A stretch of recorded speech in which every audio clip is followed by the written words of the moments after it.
我们在这一带呢，尝试的就是什么呢？把沙丘全部让出去，就是沙丘上面我们不用管它，沙丘和沙丘之间形成的这个低洼处，我们用自然的方式把一个苗补进去，它就利用秋天苗木休息了以后的这样一个时间差。因为秋天呢是天气一降温了以后呢，苗木会被冻在土里，这个时候它基本没有蒸发量，所以苗一直是活着一个状态。包括冬天彻底把它冻起来的时候，其实苗的根部呢还是活着的。那么它不需要营养吗？它需要温度，它始终在等温度回暖了以后，它的根呢会最快的速度扎出来。所以我们现在就是打的什么呢？打的这个时间差。这是你怎么知道的这个道理？这种方法还是谁教给你的？我一直想追求节水，刚开始我们为了节水用滴灌。但滴灌的成本太高，而且你还是在用水。对。那么比这个更节水是什么呢？就是怎么样能够不浇水。那么怎么能不浇水？春季造林肯定得浇水，你躲不过去。对。那秋季造林呢？就想到秋季造林的方式。那秋季造林，那么最少的去减少它的这样一个破坏，就是扦插以后是放一个苗。把它打烂，打死一样，我就听不惯。就等于这个苗，它在秋冬季的时候，你扎下去，它不需要你浇水，对，它也不会死。主要是春季，春季的时候，因为它的蒸发量大了，这个时候它的等于说它的根如果没长出来，它就被抽干抽死了。对。那么如果这个苗呢，它最早的它认识到，就是我们说蓄势待发这个力量很强，那么它温度一起来，它咵就把这根扎出来了，那它就能吸到足够的水分，能让它自己来生长。它等于在积蓄力量。现在我们不用自然的任何东西，我们只是给自然添加一个苗，然后用这种方式实现它一个生态的修复。那我想知道，为什么你不在那个沙丘上种，一定在它这个沙谷里头？因为是水分。我们看沙漠下面，上面一层干沙子，下面就是看见了，对，是吧？上面的干沙子呢是形成一个阻断作用，让防止下面湿沙子的水分蒸发掉，所以它会一直把这个水分给锁住。看颜色都不一样，哎，真的好明显啊！如果我们看过农田如果是湿的，你们农田干旱了以后会什么呢？会大地会裂开，对，但是沙漠绝对不会裂开。因为它把水分全锁在干沙子，把水分锁在这个，这完全是潮的，对，所以我们要防风，风防住了，这个上面干沙子吹不走，水分就能留下来。那为什么在低洼处呢？就是因为水分从上面逐步的要汇集到低洼处，对，所以低洼处它的水分条件更好。对。另外一个呢，就是风一吹，上面的干沙子呢会来回吹掉几十公分甚至1米深的沙子来回吹，所以你非要在上面种树的话，难度太大，而且你还成活率不好保证。它这儿还挡风嘛？那我们就干脆把它放弃，然后我们就把下面种完了后，那就把风沙给挡住了，沙丘就已经不移动不了了。那它沙丘和沙丘之间，我们逐步把它修复到一个非常自然的状态的时候，整个的生态环境它其实就已经改变过了所以就是我们没必要非要冲着那去。对，我们过去之后上那个上面非常难，我们要人工扎草方格，做好多设施，然后最后把树种上去。对，但是种完以后，你会发现3年以后它还要把你吹掉，因为自然的力量你挡不住，那就不要管它，顺势而为。有点像那个庖丁解牛是吧？你得找到那个关节在哪，找到这个点在哪，找到我们种树的位置在哪，找到我们种树的时间在哪，找到我们种树的种类是什么，这样才能。那咱们看看，咱体验。这个因为是季节的原因，所以我们一般会再晚一点。这个季节稍微还是有点热了，最好是下面结了2公分的冰，就是土已经冻住了。我们拿个钳子把这个冻土打开，打个洞，然后把苗木投进去，踩一脚踩实，然后就等着它自己的。我们要这些绿的都是自然的，这是自然的。我们要种的是这个是花棒花棒。你是先要在屋里育苗吗？对，在地里面育成苗。然后呢，就是把上面的干沙子稍微移开一点。我们是随便选个地儿吗？还是？没事，它大概有个眼，在这个位置。这个，对，我看见了，我这儿也有一个。对，这个眼是怎么选的？大概我们是确定一下最终的位置，就离那个坡顶大概1/3到一直朝那个方向去种然后呢，这个之间的距离呢，大概会放2米到3米。然后挖呢，就是一锹深，挖一个坑就行了。然后这个就是我们的苗这个苗呢，它是用容器加了些营养，然后这个呢，就是不要把这个苗弄碎了，就是得轻一点的去取这个，然后取完了以后呢，然后我负责放苗，文涛老师可以填土，对，尽可能填湿沙子因为这样的话它的水分要更好一点。是这样。哎呦，我对舔你手上了。没事没事，这个季节好，我们到春天种树的时候全闭着眼睛，哈，下面的人就一直在闭着眼睛了。最后面一步就是给它踩实了，因为踩实了以后，它的这个水分呢就不会蒸发了，所以就尽可能的在这里面踩实。我们什么时候能知道有没有种活呀？明年的5月份，那得告诉我们。没问题。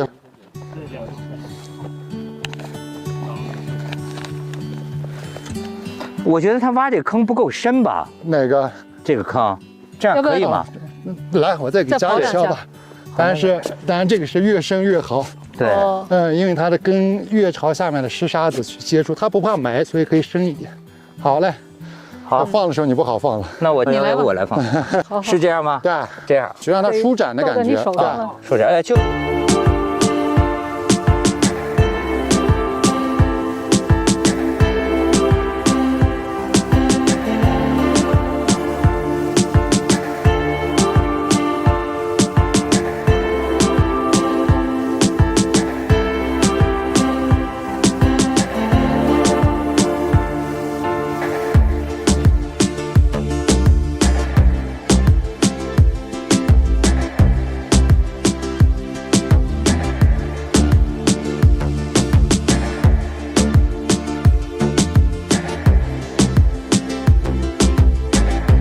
来去成活率低一点，但是它是会非常接近自然的一种方式。你到时候，比如你一天能够补多少棵苗？一天像我们来做的话，大概能做到3万棵苗左右。哇，一天3万棵，能活10%就是3000。我们不用搞太高的，其实这个苗就是我们育苗的成本并不高，然后呢栽植的成本也不高，最高的成本就是浇水。所以，当我们用这种方式，今后去能够把这个实验做成功，在修复的时候，我们就有了无限的可能。就是我们看到所有的沙漠的沙丘和沙丘之间形成的低洼处的时候，我们都有可能让它恢复到它过去的一个条件。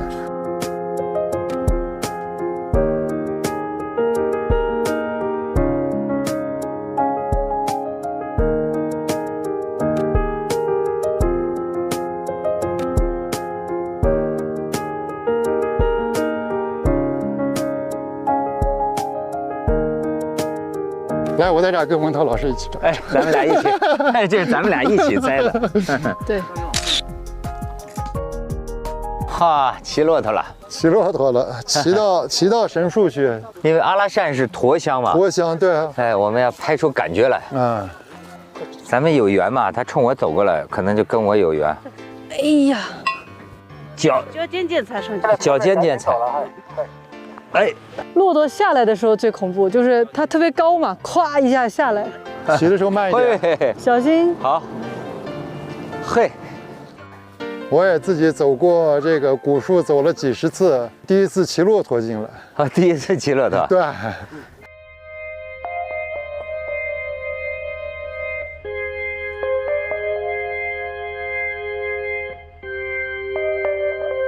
看到前面那棵树了吗？哦，那棵树。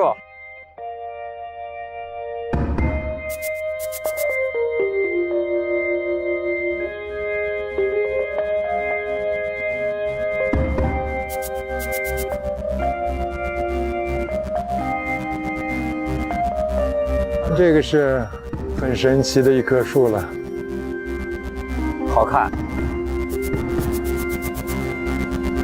我就经常在这儿的时候，我就会想，我说你300多年的这棵树，300多年前就它一棵吗？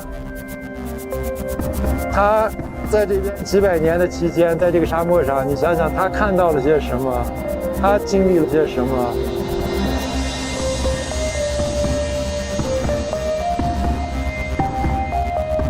这个都是它的根呐，这是根，扎进去了。牧民对这些都觉得非常神圣的，像这些落下来的树枝在这儿，都从来没有说是拿回家当柴烧呀，这是神树，都保留在这儿。这个哈达都他们围的是吧？对，榆树哈，我就想不到沙漠里能长榆树。可以在这儿摸一摸这个。哦。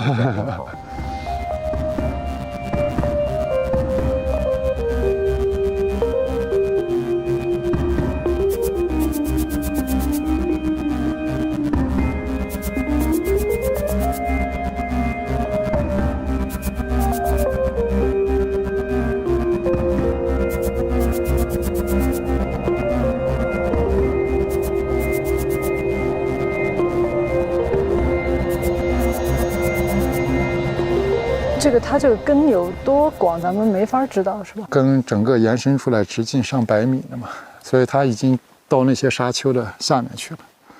所以上面现在有喜鹊窝，那个上面那个是有一只老鹰的窝。哪个位置是老鹰的窝？那个最上面那个刹那有一个哦，有一个看到窝，那个是个老鹰的窝。您都能分得出来谁是？不是我们能经常来的话，能看见那个老鹰从那个里面飞出来。我出生在这儿，我土生土长的阿拉善的3月份、4月份，在阿拉善来讲呢，是我们最讨厌的一个季节。就是天天是沙尘。不管是扬沙、浮尘、沙尘暴，这基本上在3、4月份的时候不会断。你要过去这个老中国人呢，那就叫种树，对，修桥，对，补路，对。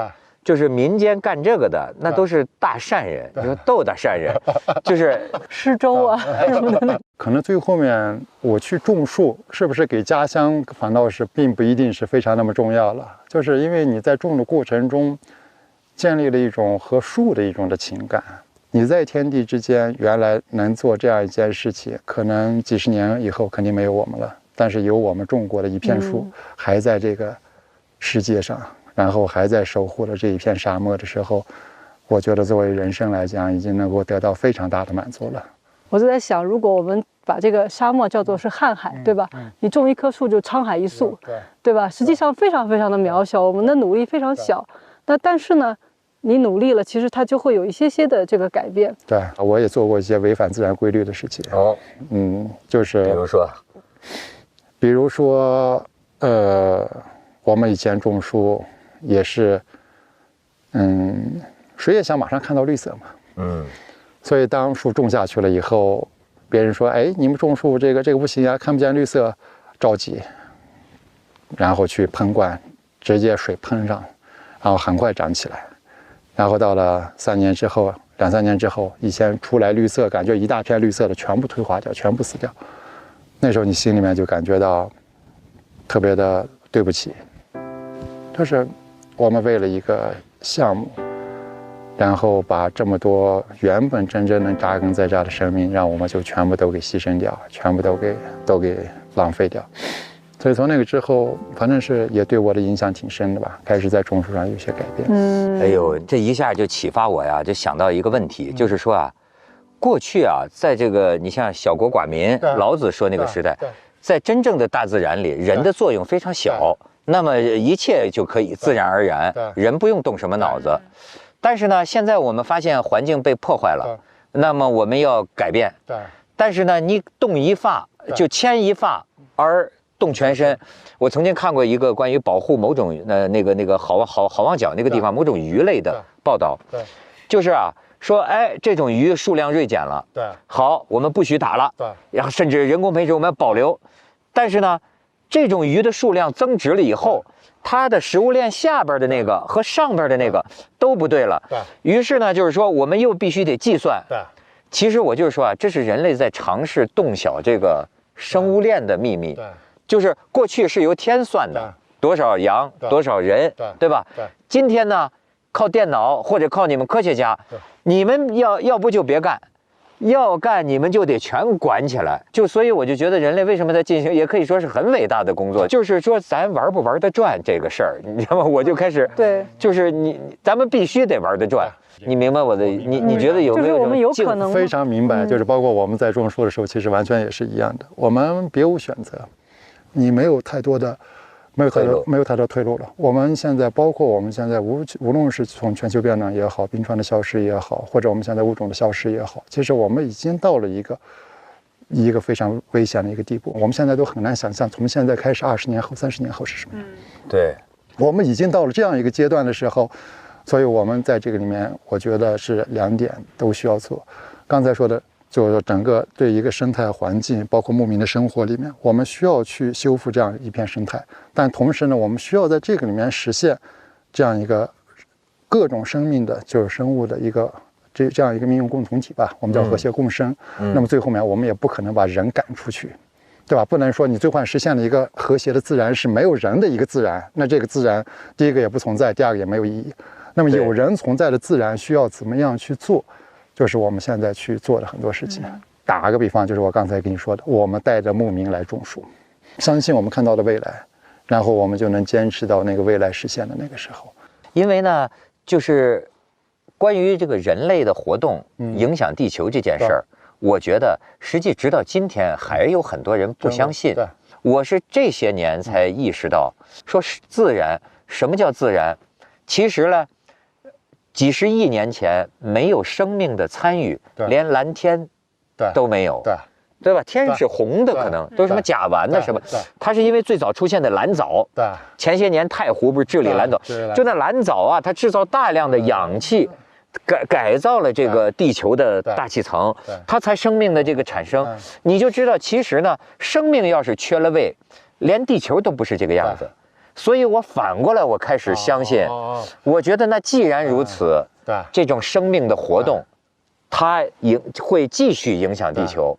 你包括你人，你这种生命发展到这个程度了，工业，而且你这个力量就是臭氧层那个洞，那个也是真的。我后来才知道，就是说就一个很简单的冰箱里的这个氟利昂，后来就有几个科学家到处呼吁，到处上书说已经有一个洞了，然后各国协同采取措施。你看现在用冰箱都不用氟利昂，哎，据说那个洞呢填补上不少了，就说这是一个人类干预的，并且见到实际的一个案例。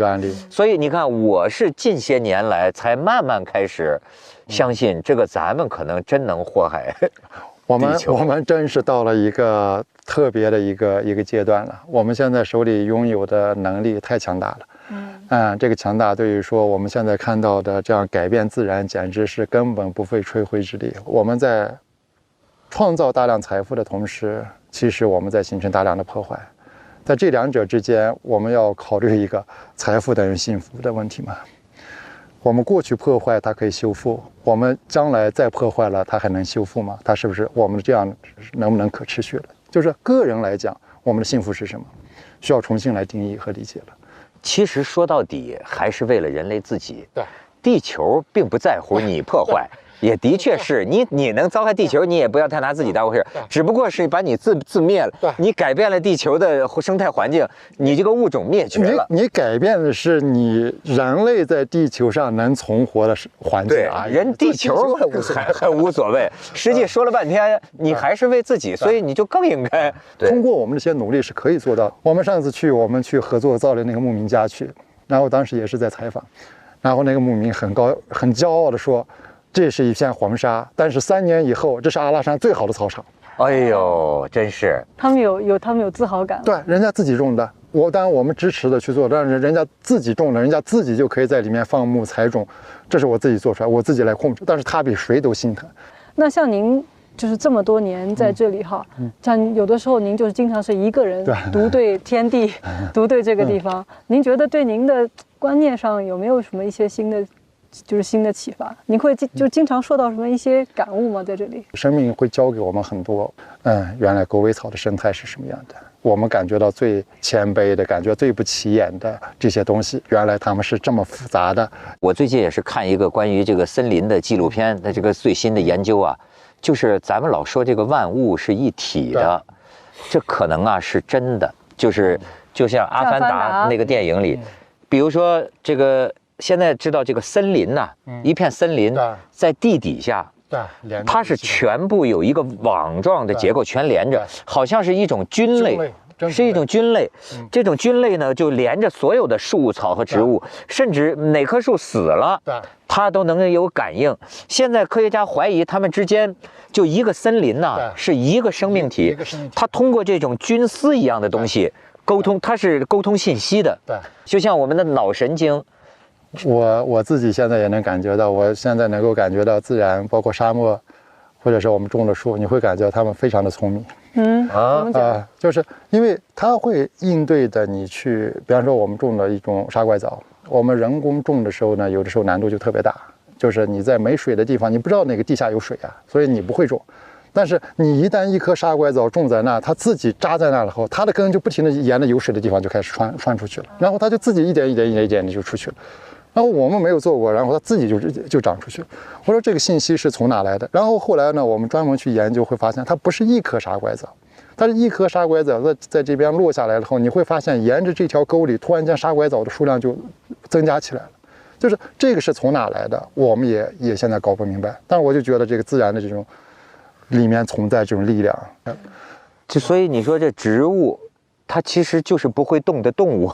我不知道到时候，因为沙漠的种子有的时候它可以在沙子里面待10年以上，在10年内它就等着合适的时机它才长出来。它不死啊？它不死，它能保存到10年以上的种子。我天哪！然后就是在等着什么呢？就是这个时机是不是合适，我是不是决定要发芽。等这样一个命令。所以在这个里面呢，我经常在这儿做的时候，我在想，我说，你们之间是一种什么样的关系？你们是一种什么样的连接？其实当我们去探究或者是去考虑这个的时候呢，也就是我们在和就是自然的这样一个神经网络或者它的一个信息网络，我们想努力的去建立某种连接的一种努力。所以我经常去看树活没活，我能用手摸一下，我就知道我们的苗子活没活。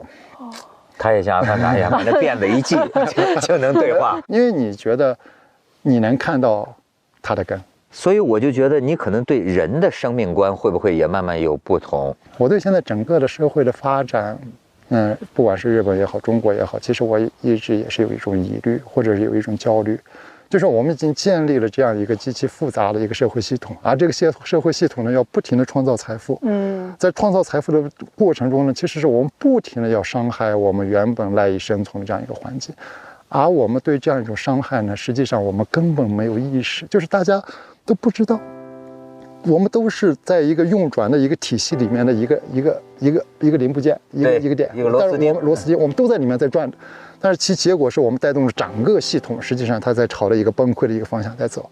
但是怎么改变我不知道，但是我们可以提出这个问题来。所以我现在在讲课的时候，我开始提出来，对我们整个现在这样一个社会系统，我觉得是有问题的。那么我们能够做的是什么？我不知道。我们现在开始种一棵树吧。我觉得您就是心就定在种树这件事情上。其实，在今年，我有时候我也是觉得说，人经常会怀疑自己做的事情的原因，实际上是因为你对那个结果期待太大。对，你老想说，我要不做这个吧？一看，这个领域行不行啊？蓝海还是红海啊？对吧？然后这有没有机会啊？对吧？然后你想太多了。因为实际上不是因为这件事情真的能做好或者能改变，而是说我还能干什么呢？我不这样还能如何呢？对不对？不这样，我的心定在哪里呢？择一事，终一生。对，如果说有希望的话，唯一一个就是写在你的帽子上，就是我觉得你提出这个心很重要。要不是中国王阳明就讲心学嘛，就是心能转境，对，心能转变环境。如果全世界哪怕有50%的人跟你一样想了，所有的国家元首都一样想了，这环境就转了。说容易，也很容易。从个人的安顿来说，就是做就是了，做就是一切。只问耕耘，不问收获，你天天就充实了嘛？那活着有什么意义？没意义，做就是意义。你蓦然回首，木已成林。对不对？而且说不定他这么强的生命力，最后他就是这个，最后能剩下他，你得多拜拜。我是想着当今后当我没了的时候，他还在这儿。然后因为那边不是有湖嘛，我们一会儿到那个湖边去看一下。过去腾格里沙漠里的湖太多了，所以牧民也都不给起名称。所以那个湖的名称叫纳尔图湖。用汉语翻过来是什么意思呢？就是有个湖，有个湖，就是实在不用起了，所以它叫纳尔图湖的湖有很多，翻译过来就都是有个湖，有个湖，有个湖，这名字好。所以我们现在去的地方叫有个湖，有个湖，是吧？你在这里面走过多深呢？我在这个里面自己在这里面走的话，能一天走30多公里。哇！看这沙漠的翅膀，对，还真像翅膀。对，它就是说一层一层就过来了，像那鸡翅目。好看啊！哇，感觉到沙子吹在脸上，吹到脸上了，我都嚼了它了。沙很细的这个。对，所以你们就是走过一次沙漠，你沙子在你身上大概能至少留上小半年。是吗？真的？因为你的衣服里，你回家洗完衣服再洗衣服，你会发现还有沙子能洗出来。哎呀，永远都在呢哈。沙脊不好走吧？沙脊不好走，所以一般在沙脊上只是上来找一下方向，大部分时间呢会在下面走。对，这儿稍微硬一点。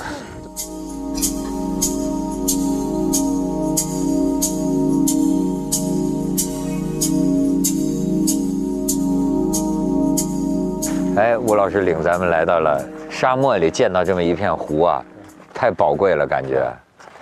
这就是沙漠的这个沙峰上的水慢慢的渗下来，所以在那边呢会形成的它相对水淡一点，所以我们看到有些芦苇，那是一片芦苇荡。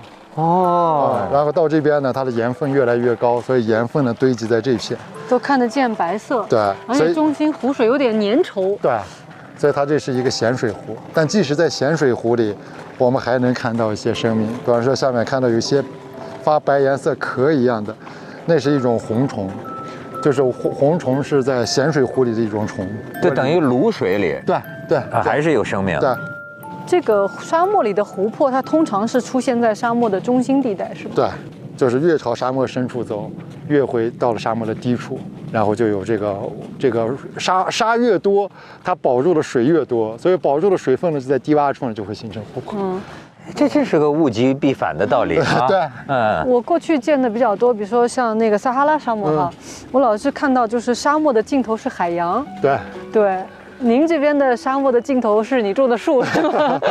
我们希望将来有更多的湖泊，像腾格里沙漠过去我们叫千湖沙漠，我们希望生态的修复的更好以后，能有更多的湖泊，沿着湖泊有更多的绿洲。其实这个就是自然原本的样子啊。但这里面还有一眼泉眼，在后面有一眼泉眼，所有的在这边养的牛了马了都去那个泉眼那去喝水。是淡水。那是淡水。即使是再怎么样的咸水湖，周围都会有淡水，来去作为这个绿洲的这个主要的一个水。所以游牧民族就是逐水草而居。对啊，对，真是。那边看到的是一片沙枣林，那边沙枣林是50年代种植的，也是人工种植的。哎，成果。但是没人管了以后呢，现在逐步反倒成了一片森林出来了。那个是完全人工种植的一片，哦，就所以它已经加入了自然的循环，对，它已经进入到自然的一个循环里，它适应了这个土地，然后一片出来了，然后把那片的沙呢挡住一点。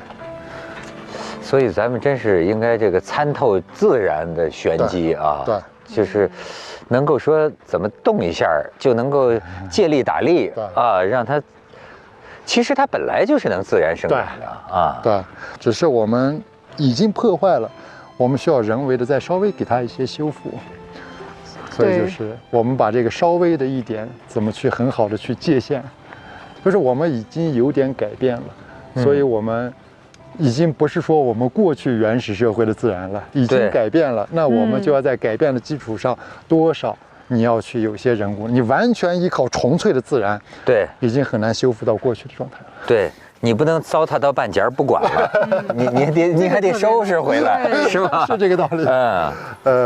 所以这个湖泊也是，现在过去夏天这个湖泊会干旱，就是彻底干掉啊。但是现在呢，因为我们的整个生态整体的在好转了以后呢，水分在增加，所以这个湖泊现在到了夏天，也基本都是有水的状态。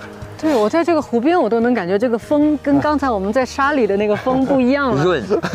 对。再过一段时间，天鹅就来了。天鹅呀，还有天鹅呢。对，然后你到了5月份，鸢尾花开，沿着这个湖畔，全部都是一片蓝色的时候，很漂亮。感觉像到了江南了，是吧？那个瞬间，尤其翻越一个沙丘，突然间看见这么一个湖面，这么一个绿洲，还有花开的时候，就有一种特别由心的感动呀。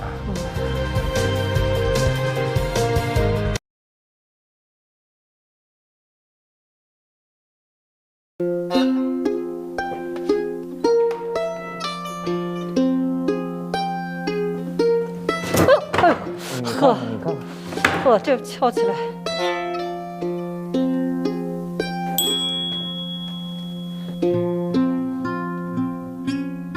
哟，这是什么呀？你看有字了，哎呀，这是一个，哎，别，哎，别撕了，展开。好，这里边信息量很大呀。对，这里边信息量。冷湖什么矿的这个字，油田作业对，经济流程，油料工责任制，坚守岗位，做到安全供油。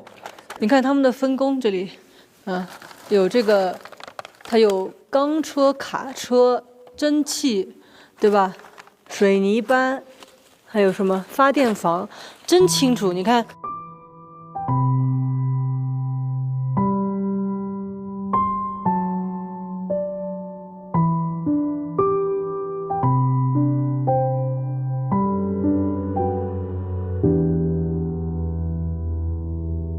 那么现在我觉得，其实冷湖的这个，我就说旅游3大块，一个这个雅丹，这个叫什么自然资源啊，再一个就是盐湖资源，那是工业嘛，再一个就是近代工业遗址也是可以撬动这个旅游发展的一个点。再看看能找到什么？这是什么呀？哎，我找到了一个饭票，看。饭票，带粮券，就是拿这个东西去能吃饭，多少半斤？你看写的呢，半斤。那就是当年我们小的时候就是有过凭粮票，但是这个还不是全国那个或者省里通用的粮票，可能是他当年他这个油田上就这儿他自己用的带粮券。你看还挺讲究，画的个对，画一碗面条还是热气腾腾，这像是跟这个职工生活有关的一个地儿。三里，你看岗位责任制，那个年代就是抓89年，看到吗？那有一个时间了。对，我大学毕业的时候就是89年，就那个时候我们各处都在搞岗位责任制。大庆精神因为是油田。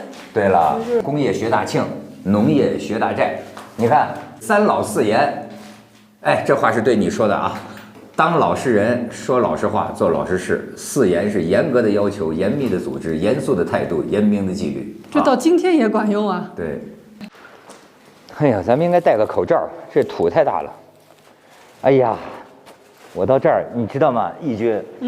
我到这儿，虽然这是远在西北，我到这儿想起了河北，想起了我小时候。哎呀，我爸爸妈妈就是工厂嘛。在工厂里，我小时候总是见我爸爸他们，这是这种设备检查记录，检查231压力计、动力仪。5月份1号开运动会，2号开运动会，3号开了3天运动会。那说明很多人呢这儿。星期天，你看这是星期天。校正708压力表24块，每天按实际工作量统计。哎呀，怎么了？我理解了我爸爸了，我以前一直没想明白，我认为我爸爸有毛病。怎么了？我看见这个，我终于理解我爸爸了。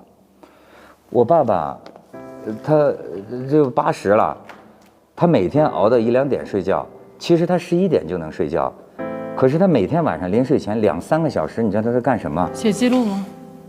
他写的那个东西，在我看来毫无意义。我老跟他说，他写就从我妈妈住院以来，服了这个药，服了多少，上午吃了几次，也记他自己的几号去了超市，买了白菜，这个1斤多少钱，包括也记今天文涛回来非要带我去吃饭，去了哪个餐馆，点了什么菜，花了多少钱，他每天能花1、2个钟头。现在他这么小的字啊，他已经记了好几个这样的本子了。我说你得睡觉啊，你的真的，我认为他是强迫症。我现在才知道，我爸爸是在工厂，他在工艺科养成的待了一辈子。你就跟着，哎呦，我一看这个字儿就跟这么小的字儿，我爸爸记的就是这么小的字儿。你知道吗？你这么一说，我也理解我妈了。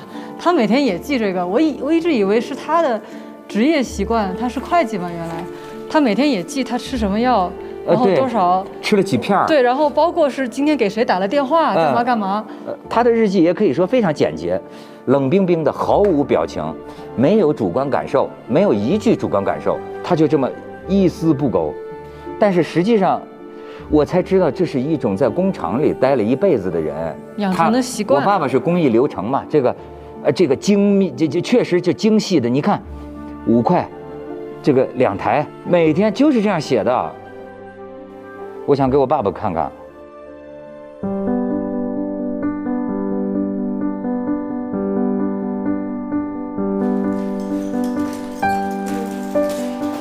哎呀，太熟悉了！你小时候用鸵鸟墨水儿，天津的。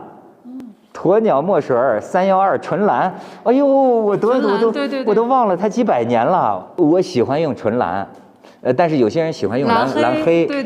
原来纯蓝是海蓝色的。但是后来我的人变得成熟了一些，我就开始用蓝黑了。你开始变腹黑了一些是吧？哎，这字儿写的，嚯，好有风格。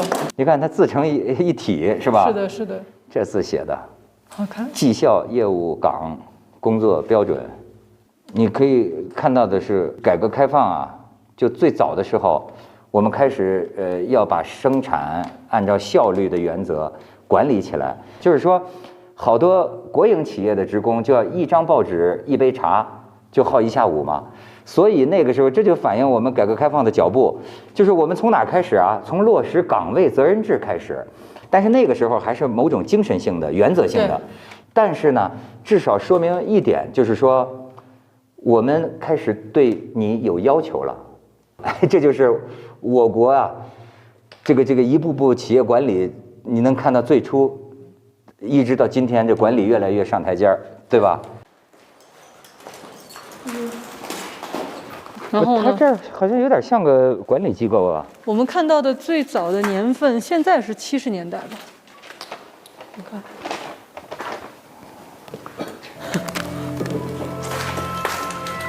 哎，嘿，瞧瞧。哎。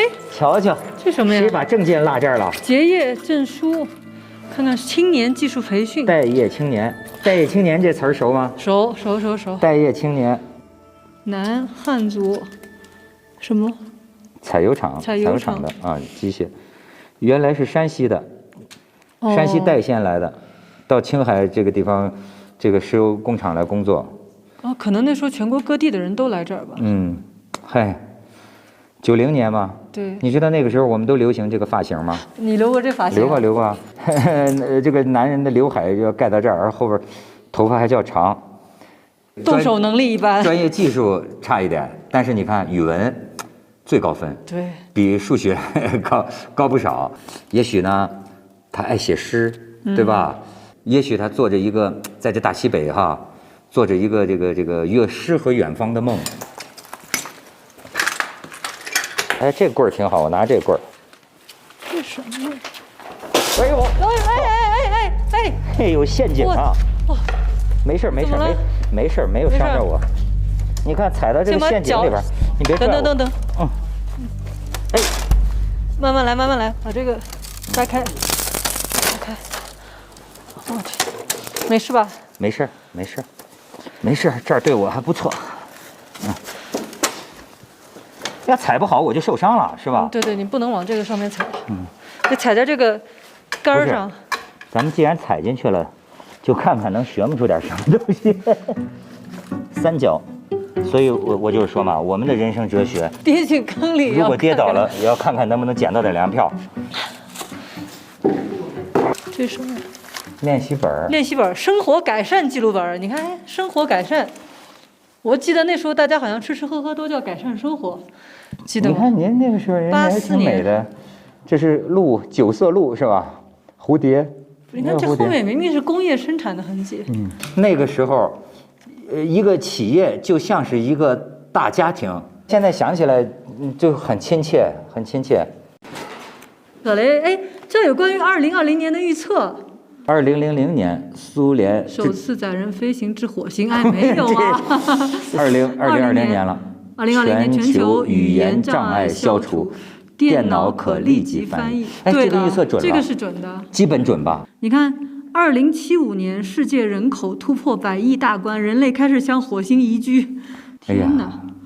你说咱们在今天2020年看到，咱们这个特别像1986年的人预测我们的今天，特别像咱们有一个电影叫《回到未来》，咱们像是回到了过去的一个世界。哎呦，你看那杂志叫《气功》，我的天哪！看见这个了？什么大众电影吗？我也收藏了很多。第1届，看到吗？第1届电影金鸡奖啊！哎呦，第4届电影百花奖，我看看。什么年代？1981年。庐山恋、小街，哎呦，张宇火透了。这是罗生园的收藏，肯定有一个职工。哦，职工叫罗生园，可能他订购的。对，我也订啊，大众电影啊，读者文摘啊，知音，蔡锷、小凤仙的，一声声如痴如诉，就是那个。就是说，这个精神食粮现在开始也可以自己花钱选择一些了。哎，外国电影《英俊少年》啊，《英俊少年》这个我有印象，有印象吧？金嗓子，他那个嗓子啊特别高。小小少年，很是烦恼，雨夜奇案，罗马尼亚的，郭振清、李翔阳，那个松井，李翔阳，双枪李翔阳，董存瑞，为了新中国前进。王成，英雄王成的妹妹，烽烟滚滚唱英雄，双手紧握爆破筒。爆破筒，是不是？哎呀，我到现在中央台播那个，这王成往下跳的时候哈，我都哭，每次都哭，这是童年的这种情节。哦，你看到这儿真是全是历史啊，满满的都是我们过去的年代啊。哦，小心。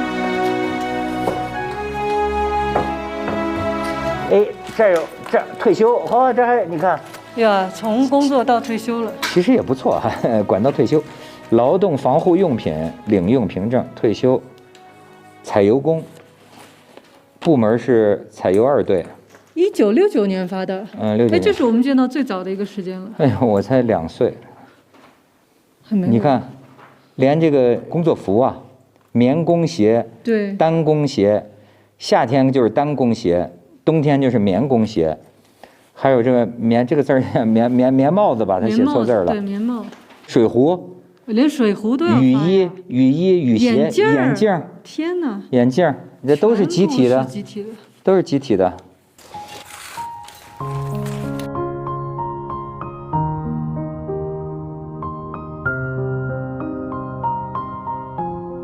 很多人这一辈子最黄金的时候，就是在这儿度过的。是的。所有的世界都是一个场，这个生老病死、衣食住行、情感，这一切我们就是在一个场里。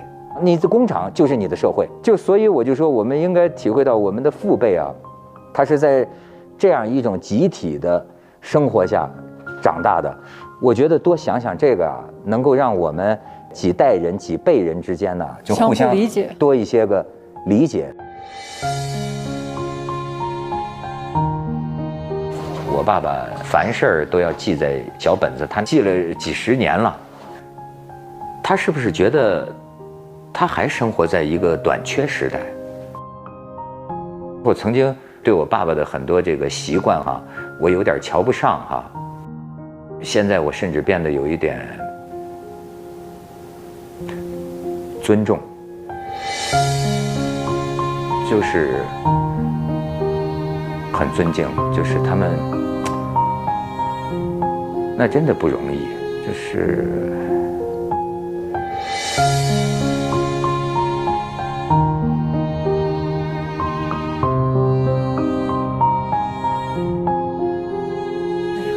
你看义军，我们现在在历史里，但是那里光明来自于我们现在的今天，一堵墙打开了，感觉真的是好超现实啊！我们要现在穿让我们墙而过。走向新时代，走向今天和未来啊！走在了今天的阳光下，哇啊！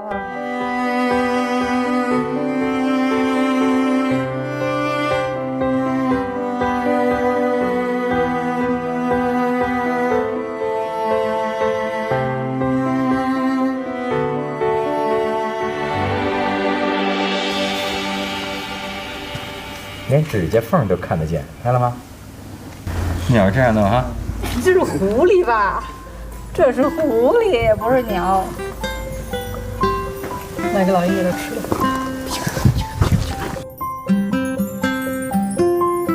来，仰天长啸。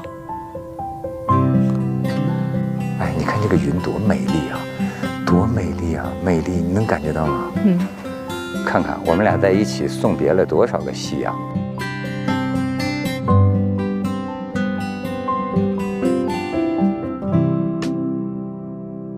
为什么残垣断壁是美的？我觉得这个是首先它不同寻常。那你觉得？比如说废墟代表时间，就是说这种大的兴衰面前，个人的一些感受会变得平静一些。现在这儿的雅丹地貌，听说就正处于壮年期，对，但是最终呢也会改变的，也会变成另外的废墟。其实雅丹地貌也是大自然的废墟，这个是人工建筑的人工痕迹的废墟。其实可能每人内心深处啊都有一个废墟，你想想看吧，这个回忆啊，比如说千疮百孔的爱情，谁的爱情不是千疮百孔，对吧？然后呢，自己过去经历的很多事儿，就是这个时间也是一个破坏力啊。这个记忆，在我们大脑存在的方式，应该也是废墟。我的废墟化早已经开始了。你看这褶子，你看这褶子好看吗？靠，要会审美，你要会审美。就着太阳还行。你想，我这专门找的，我专门找的这个光线，让你看看我满脸的褶子。就着太阳，就着眼镜还能看。哎，只能呼吁天下的女性，也要懂得欣赏废墟一般的男人，这是我们唯一的期盼。哎呦，现在是真老了。原来我可以在这上健步如飞，信不信？经常在墙上走吗？啊，就是。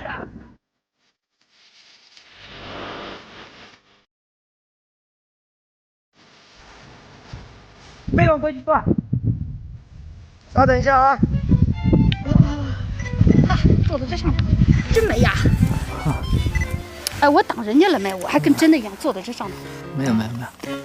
看人家这身材，那边对，对，再往那边放。你也看看吧。OK， 可以了。哎呦，这个沙都吹到墙头去了要。来了没？你好，你好。哎呦，我的上帝啊！这我还一本正经的坐在这等着呢。哎呦，您久等了吧？哎呀，幸会幸会。你好。哎呀，我觉得你今天穿这颜色太衬这儿的环境了。谢谢。你拿着什么呀？哦，我刚才捡了一个，我们以前啊。哎，这是过去我们家烧煤炉子的时候，对，那个铜火棍。我们这以前这个就是做饭的时候，它是用那个原油嘛，原油，这个就可以用原油做饭。他们这儿多原油。走，我领你到我们家去看一下。原来你们家就住这儿。对，我们现在所在的这个地方是在5号老基地，现在就是那个网红打卡地啊。它其实是石油局的一个后勤保障地。看我家，到我家来看啊。这是我家的大门啊，一进来以后，我那时候觉得特别体面呀，这个房子。你看啊，这个是一个储物间。储物间那会儿，你像那个冬天吃的那个牛羊肉，那会儿也没有冰箱嘛，全都冻着这个房子里头，哇，太多了。天然冰箱。对，这是我家的厨房，看没？你看这都是搭着一个灶嘛。哦，真是一个灶。我看这是啥时候我家搬走的？什么时候？90年。我父母亲又全都调到，花头沟，又调到勐崖去了。这都是跟着石油走。对，就50年代这里有油，它就石油，就是石油工人在这儿，然后地方上的支持企业也在这儿。是的。现在是勐崖那边开采油了。是的。后来就搬到勐崖那边去。是这样的。哎，你快看，我们当时烧的就是这个原油，这是原油啊。到后面我出去上学了以后，我才觉得，冷湖这个地方，除了这个自然环境确实是很恶劣以外啊，你要是说这个生活条件比内地的一点都不差。我就觉得我小的时候，我吃过带鱼，我吃过甘蔗，我吃过菠萝，就是那种南方的水果都可以运到这地方来。支援油田是的，支援大西北是的，是这样的。然后你看我家后头，我特想给你们看看后面是一个兵站。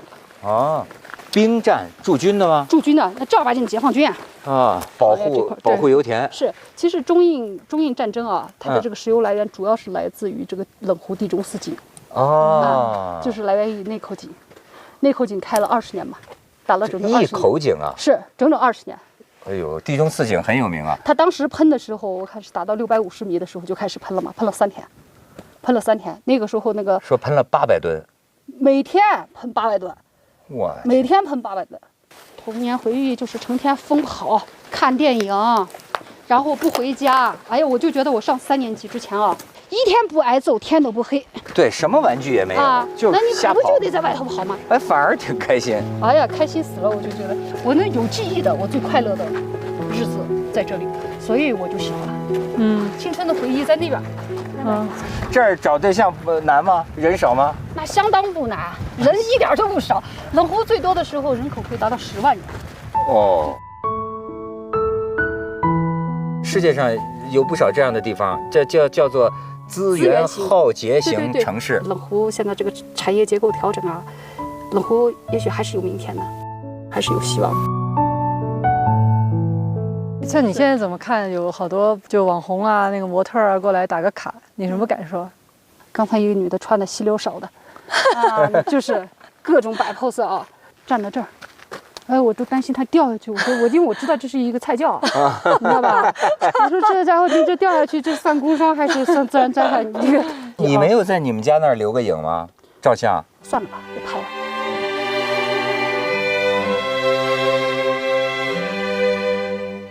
但是我刚才等你们的时候，我站那个墙上，把整个这个院子拍了一下，因为我要是一退休了的话，我再不会来了。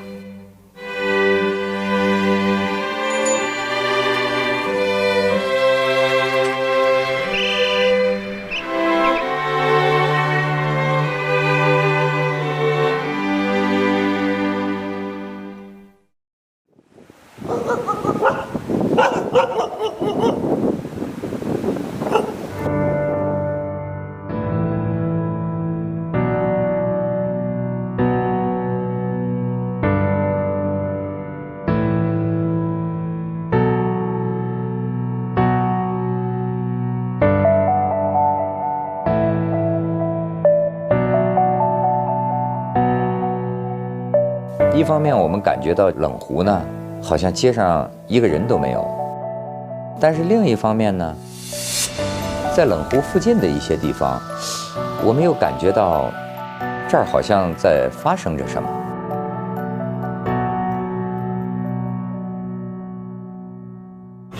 谢谢大家，谢谢。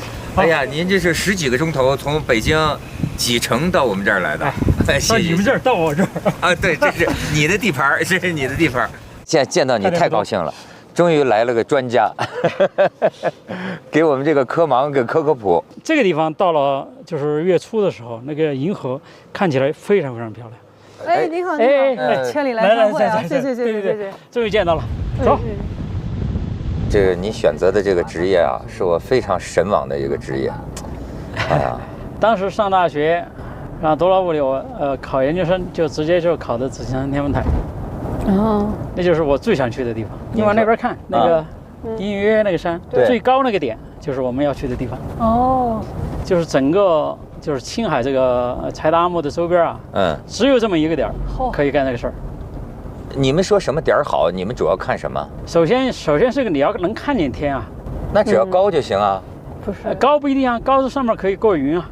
实际上，从卫星资料就可以看得到，这个地方冷湖整个这一片，就除了风沙这个因素之外啊，应该是中国比较好的。这个全世界公认的最好的这个天文，就观星最好的条件的是哪个天文台？那如果是说那个最好的那种天文台，一个是南美，然后夏威夷群岛，然后加那利群岛啊，然后我们这个呢，它的有几个指标还可以，比如视宁度。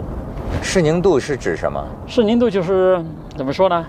一会儿到中午，你看这个远处，沿着这个路面往前看，又看见前面好像那些在抖一样的，就是因为加热以后那空气啊在里头。对，就那种东西，那种东西如果是你往上看，就是那种湍流，我们叫湍流。抖得越厉害，视宁度越不好。对。啊，对，那猩猩就眨眼睛了嘛。对，老眨眼睛嘛。它就是大气的稳定度是吧？哎，对，差不多就这意思。这个山赛斯藤什么意思呢？有2个意思，这是蒙语。一个说比较突兀，就是凸起来的，就你看吧，这个戈壁上突然冒起来一个山。对，这个就是这个意思。还有一个意思叫觉醒。好了，现在我们就开始上山了。这是专门为天文台修的路啊，这路以后要硬化的。但我是想告诉他们别花钱硬化了，就这样，要不然上去人太多捣乱啊。哪怕就是不是存心捣乱，他给你动一下，你就很麻烦。我记得他从北京赶过来。我们现在所有的都是远程或者无人的。就你在北京能遥控它？能，一会儿操作我让我那个助手他在外地，他在湖南，他就拿手机就可以。中国自己最老的天文台就是紫金山天文台，它也没有天文望远镜了。天文望远镜有，这个他们的望远镜马上就要放到这儿来。天文这个学科小，特别小。这我们觉得不小啊，小，跟国外比起来，天文在美国呢是非常大的，几乎每个大学都有。欧洲更厉害，欧洲密度更高。我觉得应该好多年轻人都想报天文系，都会想学。没有，我们天文到现在为止，大概也就11-12所吧。那你们报名的人多吗？少。哎呦，这里在开山呢，这修路啊，这条路以后会成为这个地区的一条风景线的。哦呦，你看这儿，太美了。对，我们现在3800还不到一点儿。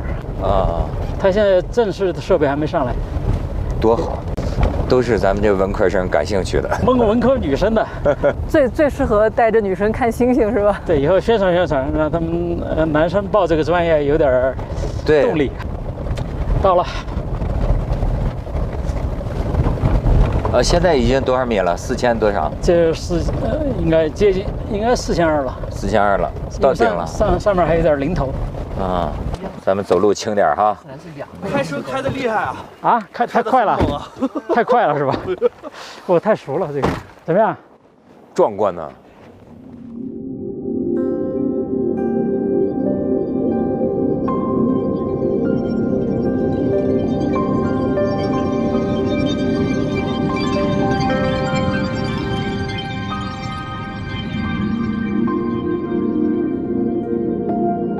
我们第一次上那个山，就是直升飞机把我们扔在这个山头，这个山头，直升机降在这儿。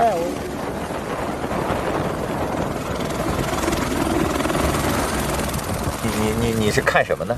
我看地形啊，看地形，就发现这个地方特别理想。我们以后就是这个山梁子上，如果建完了，大家如果都认同这个台址的话，从上面一排大的设备。12米的来，6.5米的来，然后再弄2个4米的，再把拉莫斯特搁进来，然后还有一堆小镜子在这儿，这就是全世界最大的那个天文台，超过夏威夷。对呀，嚯！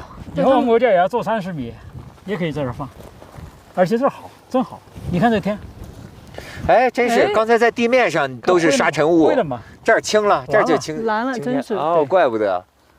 您不是在世界各地天文台都待过吗？就肉眼在这儿看这个银河，是不是也是世界上，非常好的一个地儿？最好的，最好的。我说最好的原因就是因为我们这儿是彻底没有光污染，这个台是彻底没有，就没有人嘛，地面没有灯，像夏威夷也好了，帕尔马也好，智利也好，反正附近不远的地方就有城市，我们这儿彻底没有，就是要这种。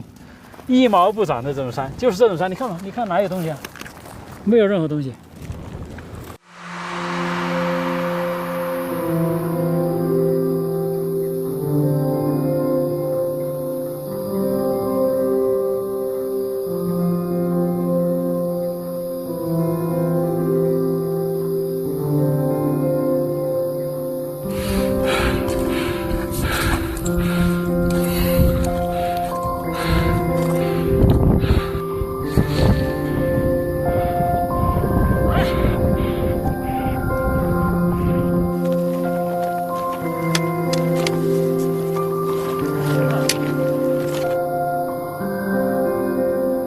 爬那么多回没摔过吗？有一次特别危险，也是在一个我们叫做小瀑布的地方，它有一个瀑布是石头的，大概有10几米高，然后这个整个山面都是悬崖，我们就从一个斜坡上去，那斜坡有这么陡，差不多有这么陡。然后我走到这儿，田中人喊我，回头去，这个脚下滑了，哗就下去，然后那个滑下去，它是一个断崖，绝壁大概有20多米高。我就赶紧趴下，就是把放到最低啊，把四肢尽量伸开。对，尽量伸开，最后就停住了。那次是最危险的。我们在上面的设备值班，不是我们值，是一个在西班牙做博士后的我的一个学生，他在那儿值班，因为我们的晚上是他白天啊。就是他在西班牙看着这儿的对读书对啊，嘿，有意思，这全球化科研，你看全球化。对，我们做台子监测，就是说看这个台子怎么样，那么我首先就要知道这上面气象的情况，对，对吧？风有多大，温度有多高，气压有多高，对吧？湿度有多大，这个一个气象上就搞定。现在只有一个，还有就是说天晴了，视宁度怎么样？你视宁度你测什么东西？就测恒星，然后它闪烁的那种，就它抖起来，眨眼睛，眨得快，眨得慢，眨得大，眨得小。光本来应该走直线到达你的望远镜，对，它就会根据大气的情况，它就会弯绕一下子，然后呢，你看的星象就变成不是一个点，而是一个斑。对，我们就看那个斑的大小，越小，也就是说我们这个中间这个影响很小。这是我们这儿有个这什么呀？这个一直在临时的一个，这是云，这晚上月亮把那个云照亮了，月亮把看这会儿没有云了，然后看到，哎呦，看见银河了，对，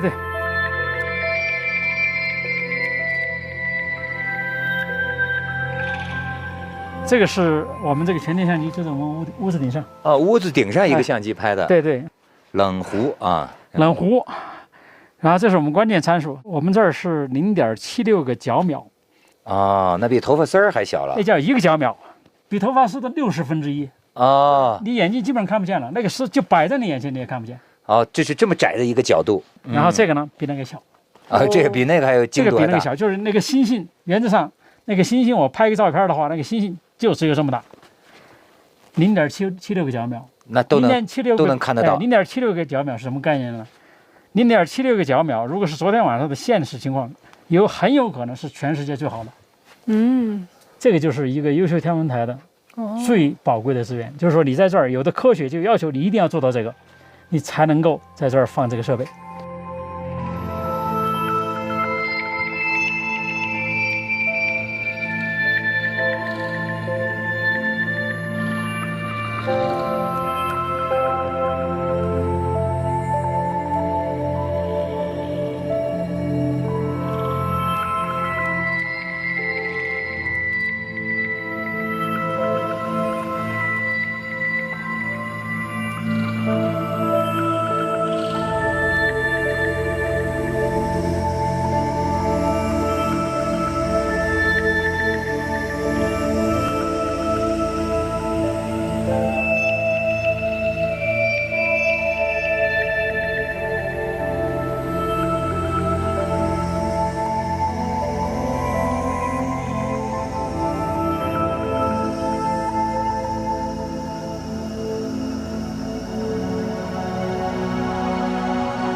太好了，这当时，这个太久了，这个布折叠就破了。问他我们这个，哎呦，好土啊！你们这东西。哎呀，关键看内涵。做这么好，已经非常不容易了。是。关键看。你看当初这些东西啊，这么重的东西，直升飞机拉上来的，一件一件的往上拉。太了不起了。当时有一个大钩，就拉在这儿。哇，这儿登高远眺太爽了。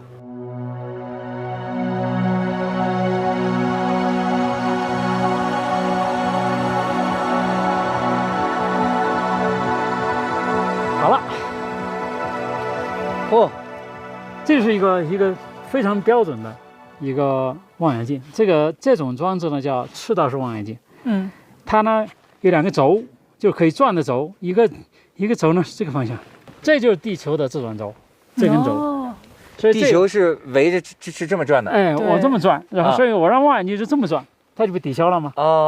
对，天上的东西就不动了，所以就可以跟踪。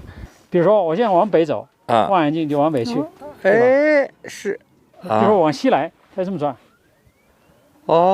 是这样转。所以，比如说我要指向那儿的一个目标，我就先把望远镜往这个方向来。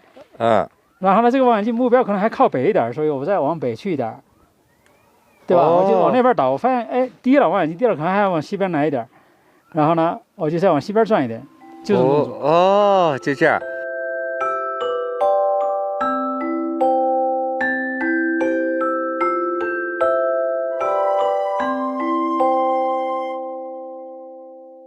哎呀，邓博士，首先给你赔不是啊，让你陪着我们扛风受冻。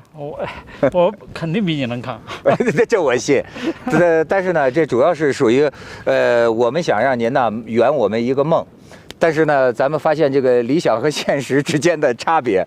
本来我们出发以前就想着，我们的梦就是要跟一位天文学家在观星基地点起一堆篝火，一起来观星。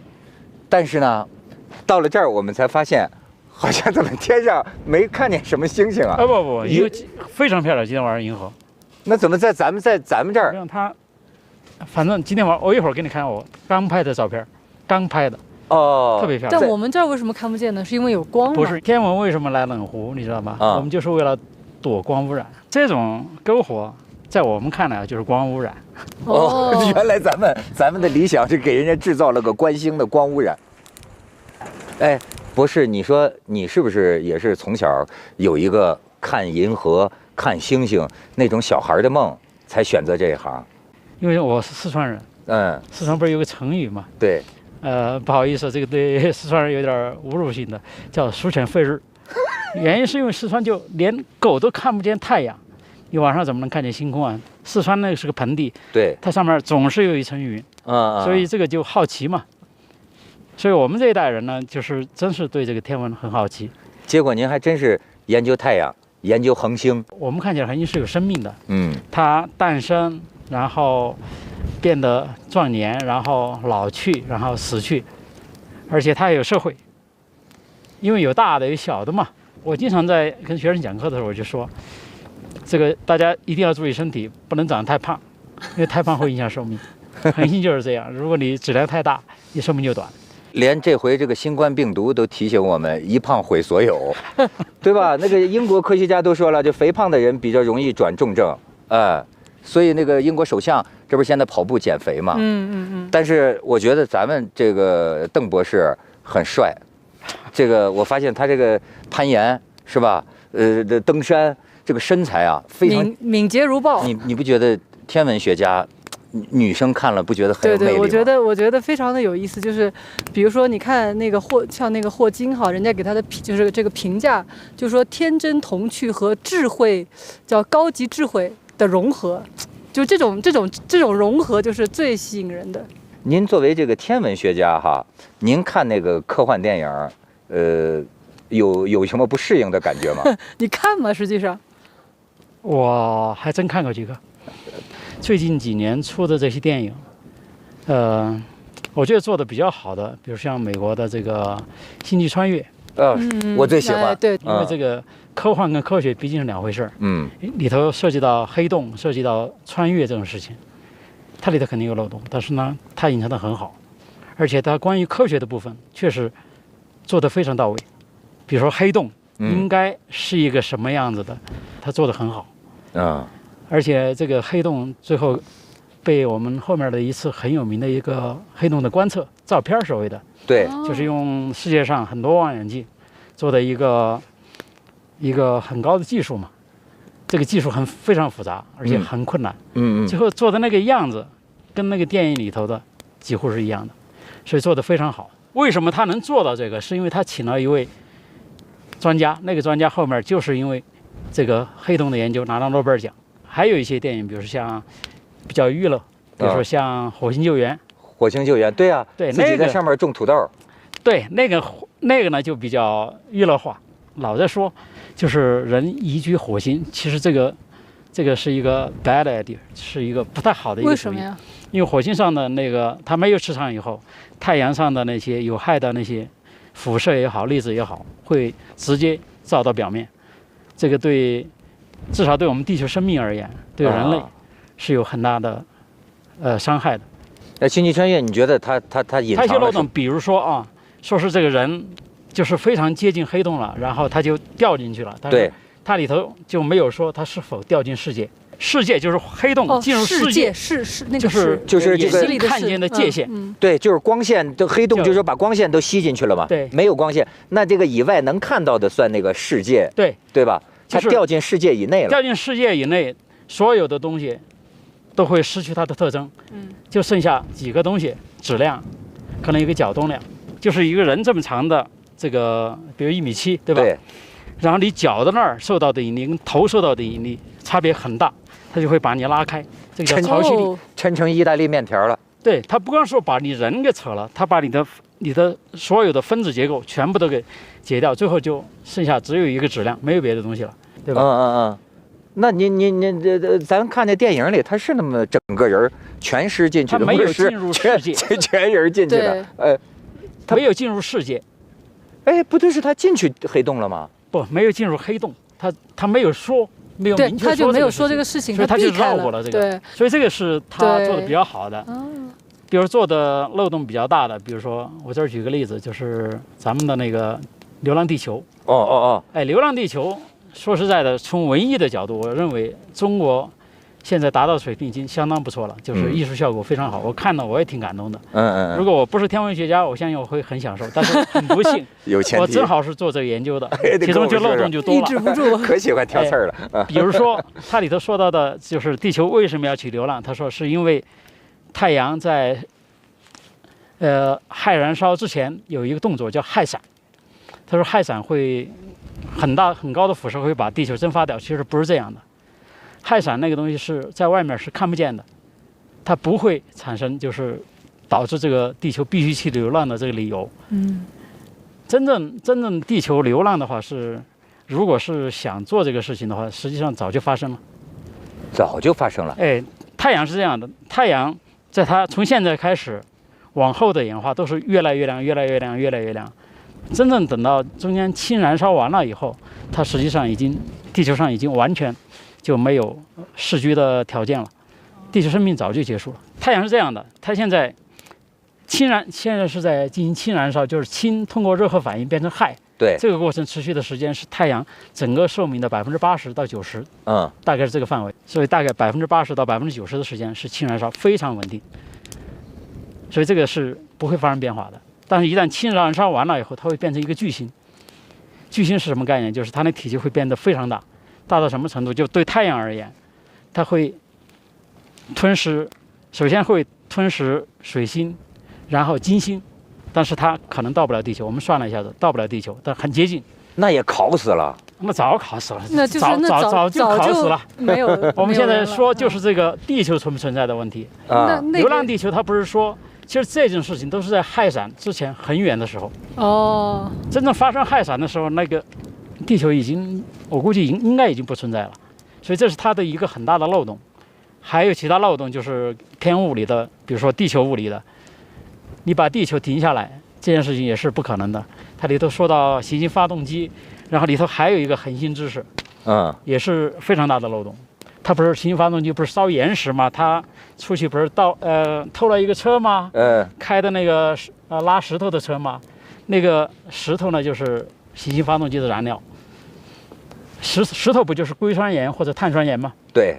你要烧炭，通过热核反应来烧炭的话，它点火是需要氢弹才能达到它点燃的条件，而且它释放的能量还不如氢弹当时补进去的东西，所以这个非常非常不靠谱。这件事情我感到刘慈欣有点头疼。刘慈欣没有问题，不是刘慈欣的问题，导演的问题。他当时确实应该请科学顾问。不，这在我们天文界这个是非常非常基础的常识。所以他完全可以避免这种事情。不是，听说您跟就是刘慈欣也同时出现过在冷湖，但你们没有见过面。对我有点避免去跟他碰面，原因是因为这个科幻就比较自由，对吧？它可以没有界限，而我们科学家的话，这个你不能乱说，对不对？你出现在同一场合，难免就会发生这种对话什么的。然后如果一旦被这个现在媒体啊跟你一混，最后我觉得很丢面子。但我非常佩服那刘慈欣啊！哎，你看这月亮，你看月亮，哎，对，哎呀，完了，漂亮吗？这会儿银河你看不见了，对，那很漂亮。其实刚才那个月亮，真美啊！对，升起来的那个时候特别过瘾，对，特别像太阳升起的时候。我也没搞清楚中国古代说五星28星宿对吧？金木水火土再加上那个28个星宿，它的那种命名，像那个朱雀啊、什么白虎啊那些，跟后来咱们这个西方的，就是占星术啊，他们看星座，那个有任何的关系吗？中国这个就是关于就是官星和西方稍微有点差别。中国这是皇权，是绝对。所以以前的中国的古代天文学家。不是民间的，都是皇帝，御用的。对，钦天监。对，他就说，因为他这个是叫做皇权神授嘛。对，他就是一定要把住这个东西，说他来解释。所以，比如说超新星这件事情，如果出现克星，实际上是预言着驾崩啊。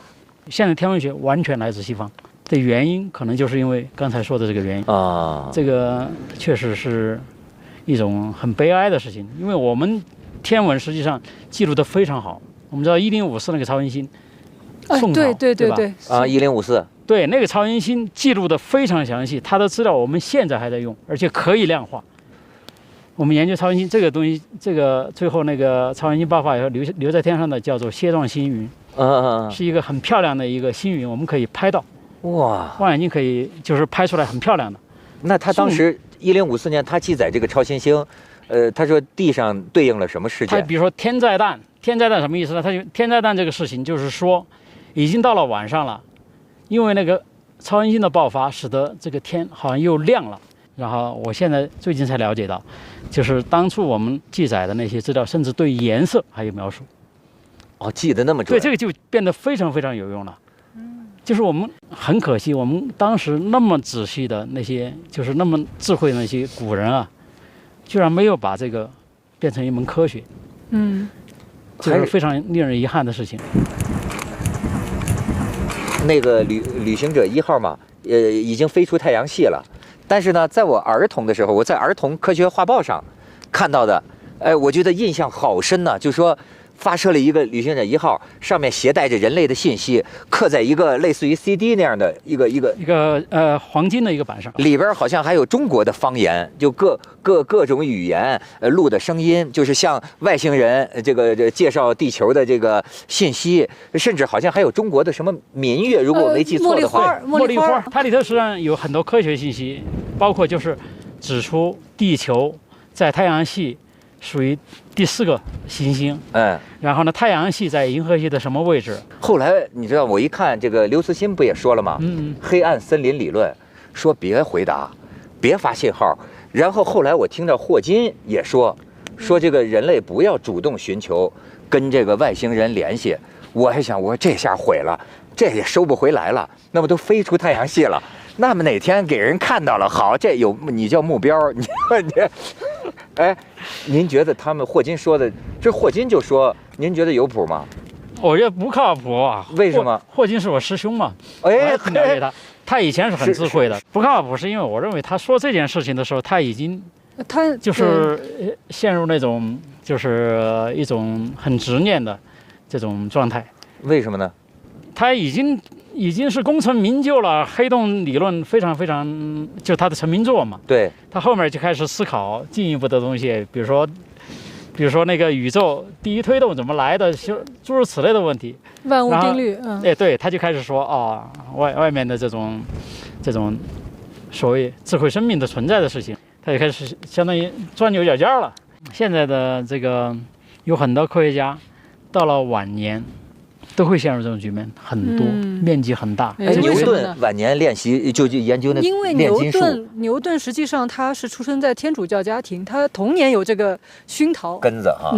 包括霍金，我刚才说他真的是陷入了你刚才说的这种科学家晚年以后，他就不再专注这个就是数学啊、物理啊这些东西了，他就开始想象了。万一是真的呢？万一有可能，但是我是不相信的。关于外星人这件事情，我有2个信念。第一个，一定有，原因是什么呢？原因是因为这个，像太阳绝对不是一个那么特殊的一个东西。像我们现在知道，像太阳这样的恒星是最多的。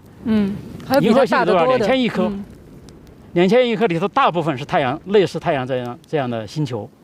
然后星系有多少呢？几千亿个。星系，你想几千亿乘几千亿，这么大一个庞大的数目里头，演化出一个地球这样的行星，是很有可能的。第2个信念，我们碰不到，不是他们都在沉默，等着谁先暴露目标。我这个从地球的这个角度来说啊，人类文明5000年吧，现代科学你算200年，而且现在尖端科学就是能够进行宇航，就是星际旅行的这个。你刚才说那个旅行者1号是仅仅是扔一个东西出去而已，就是我们现在能够载上有用的东西，然后到达另外一个行星，现在已经实现了，这个才几十年，就是相当于这个窗口很窄，但是我们地球上发生了什么？已经发生了2次世界大战了，那么多瘟疫什么的。对，因为我是搞恒星的，我认为地球的终结一定是太阳的演化。那个是40-50亿年以后的事情，但是现在如果是因为我们自身的原因把自己灭掉了，所以这个人类存在那个窗口会非常窄。所以这个时候你说你要在这个窗口里头说是有外星人的访问，或者你出去找外星人，你想想那个窗口会非常窄，你就不碰巧了那儿存在过生命，但是他可能自己把自己给干了，对吧？对吧？这个此生彼灭，你这段文明或者你这段生命，也许你像火星上也许出现过生命，现在可能完全没了。就是你这个窗口啊，要对齐了，你才能碰到嘛。所以碰到这个概率，对，必须在同一个时间点到同一个地方，这个就碰到。所以我刚才听您说的时候，我发现您思考问题的这个计量单位啊，是亿万年呐，什么千万年呐，都是非常非常大的这个数字。就很好奇啊，那您天天看天上的事儿，然后再看看地上的事儿，您的这个宇宙观和人生观中间好像有一个非常大的这个差距。因为刚好我今天有加您微信嘛，看您那个朋友圈还说，就是邓博士对于新冠病毒的这个描述叫做是这个病毒是袭击了太阳系边缘的一粒尘埃上无差别的袭击，就是他看这个角度完全不一样。我说在我们天文学家看起来的话，那个真是一个小事儿。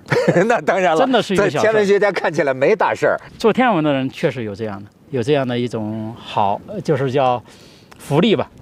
因为你一旦进入这个学科，所有的时间会变得，就是说人生观这件事情，你会看得很淡。对我这么一个普通人来说，我觉得天文的所有的东西对我来说就是壮丽。你有没有发现过什么超自然的这个现象，或者说你觉得特别？我可以斩钉截铁的发现，告诉你没有，真的。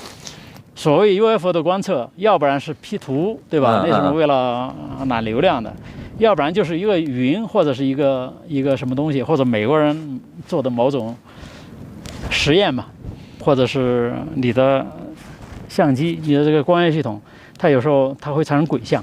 有些比如这个我是遇到过的，就是在我们的望远镜的观测的那个图像上头，发现一个东西，这个东西应该不存在，它怎么会有？实际上这就是鬼像。鬼像就是假的，因为镜头，因为光学系统的缺陷，或者因为这个有强的光源，在附近存在，比如说边上有个亮星，虽然不在我视场里头，但是它的光会进入你的这个望远镜光路。说那种东西，以前有人看到，有人还就是这个鬼像这件事情是后面对光学系统的深入认识我们才知道的，以前拍到以后真的会被人当成 UFO。就科学很简单，一个是能够重复，而且能够预言，就科学就这2件事情，你只要做到了，这叫科学。这种就是科学上我们叫做证伪，就是我们去证实它是真的这个事情，实际上很容易，但是我们要想方设法去证明这个东西是错的。就现在所有理论，包括爱因斯坦的理论，我们现在都想办法证明它是错的，然后我们科学才能发展。我在纪录片看到一个，就是整个宇宙，它那个好像你觉得各个星系，它好像是就是棉絮一样的，就千丝拉缕的那么连在一起的。哦，那个叫大尺度结构。大尺度结构，对，叫做 Great Wall of Cosmos。